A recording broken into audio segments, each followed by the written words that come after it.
അപ്പം നമ്മുടെ ചാനലിലെ ഫസ്റ്റ് ലോങ് വീഡിയോ ആണ് ഇത്. അതുപോലെ തന്നെ എൻ്റെ 500 സബ്സ്ക്രൈബർ ആയപ്പോൾ ഒരു ഷോർട്സ് ഇട്ടിട്ടുണ്ടായിരുന്നു. ആ ഷോർട്സിൽ ഷെയർ ചെയ്ത ഐറ്റമാണ് ഈ ഒരു വീഡിയോയിലൂടെ ഞാൻ നിങ്ങളെ കാണിക്കാൻ പോകുന്നത്.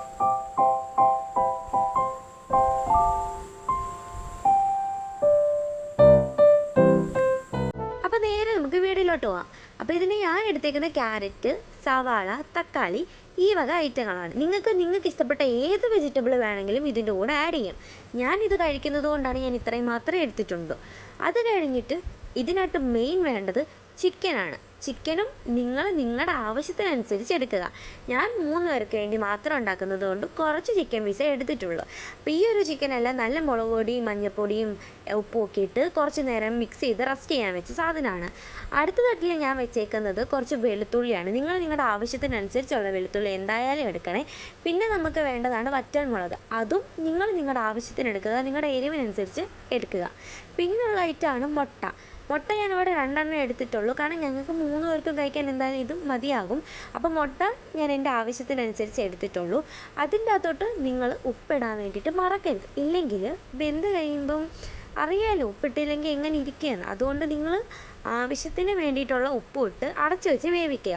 ഇതെല്ലാം വെന്ത് കഴിയുമ്പോഴത്തേക്ക് ഇങ്ങനെ ആയിരിക്കും ഉണ്ടായിരിക്കുന്നത്. അപ്പം നമ്മൾ അതിൻ്റെ അകത്തുനിന്ന് മുട്ട ഇങ്ങനെ ഇളക്കി മാറ്റിയിട്ട് ഈ മുട്ട രണ്ടും നമ്മൾ ഒരു മിക്സിയുടെ ജാറിലോട്ട് ഇട്ടു. അതുപോലെ തന്നെ കൂട്ടത്തിൽ വെളുത്തുള്ളിയും എടുത്ത് വെച്ചിരുന്ന വറ്റൽമുളകും കൂടി ഇട്ടു. അതിൽ മെയിനായിട്ടുള്ളൊരു ഐറ്റം എന്ന് പറഞ്ഞാൽ തൈരാണ്. തൈര് ഇതിൽ ആഡ് ചെയ്യാതിരിക്കാൻ മറക്കരുത് കേട്ടോ. തൈരും വേണം. ഇതെല്ലാം കൂടെ നമ്മൾ ഒരു അടിയടിച്ച് കഴിയുമ്പോഴത്തേക്കും ഇത് ഇങ്ങനെ ഇരിക്കും. നല്ലപോലെ നിങ്ങൾ കുഴച്ച് ഇതുപോലൊരു പേസ്റ്റ് രൂപത്തിലെടുക്കണം. ഇതാണ് നമ്മുടെ മയോണൈസ്. അപ്പം അത് കഴിഞ്ഞ് ചിക്കൻ എല്ലാം കൂടെ എടുത്ത് ഞാൻ ഇതുപോലെ ക്രഷ് ചെയ്ത് വെച്ചിട്ടുണ്ട്. അതിൻ്റെ അകത്തോട്ട് നമുക്ക് ആവശ്യം ഉള്ള നിങ്ങൾ എടുത്ത വെജിറ്റബിൾ, നിങ്ങൾക്ക് ക്യാബേജും ക്യാപ്സിക്കും ഒക്കെ ചേർക്കാം. ഞാൻ അതില്ലാത്തത് കൊണ്ടും പിന്നെ ഇപ്പം വേണ്ടാന്ന് തോന്നിയിട്ടും എടുക്കാത്തതാണ് കേട്ടോ.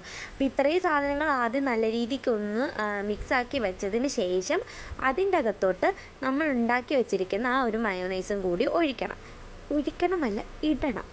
ഇത് നല്ല രീതിക്ക് മിക്സ് ചെയ്യണം കേട്ടോ.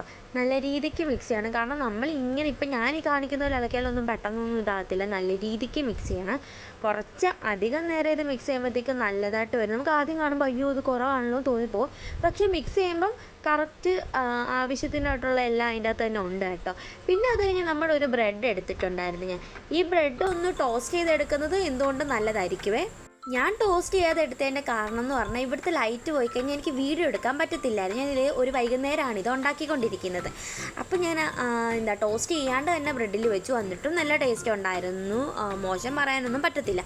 പിന്നെ ഇതിൻ്റെ അകത്തോട്ട് ചീസൊക്കെ വെക്കാം കേട്ടോ. നമ്മുടെ കയ്യിൽ ചീസൊന്നും ഇല്ലാത്തത് കൊണ്ടാണ് ചീസൊന്നും വെക്കാഞ്ഞത്. അപ്പം ഈ ഒരു ക്ലിപ്പാണ് നിങ്ങൾ ഷോർട്സിൻ്റെ അകത്ത് കണ്ടിട്ടുണ്ടായിരുന്നത്. സംഭവം വിചാരിക്കുന്നത് പോലൊന്നുമല്ല, അടിപൊളി ഒരു സാധനമാണ്. ഈ ഒരു റെസിപ്പി ഞാൻ യൂട്യൂബിൽ നിന്നൊന്നും കണ്ടുപിടിച്ചൊന്നുമല്ല, ഇൻസ്റ്റഗ്രാമിൽ ഇങ്ങനെ സ്ക്രോൾ ചെയ്ത് പോയപ്പോൾ കണ്ടുപിടിച്ചതാണ്. അപ്പോൾ ഞാനിങ്ങനെ ഇൻസ്റ്റഗ്രാമിലും യൂട്യൂബിലൊക്കെ കാണുന്ന സാധനങ്ങളൊക്കെ ഇടയ്ക്കൊക്കെ ഉണ്ടാക്കി നോക്കാറുണ്ട്. അപ്പം നമ്മുടെ ചാനലിലെ ഫസ്റ്റ് ലോങ് വീഡിയോ ആണ്, ആരും മറക്കരുത്. നിങ്ങൾ ഇത്രയും നാൾ എനിക്ക് ഷോർട്സിൽ തന്ന ആ സപ്പോർട്ട് ഇതിലും ഞാൻ പ്രതീക്ഷിക്കുന്നുണ്ട്. അപ്പോൾ എല്ലാവർക്കും ഓക്കെ, ബൈ.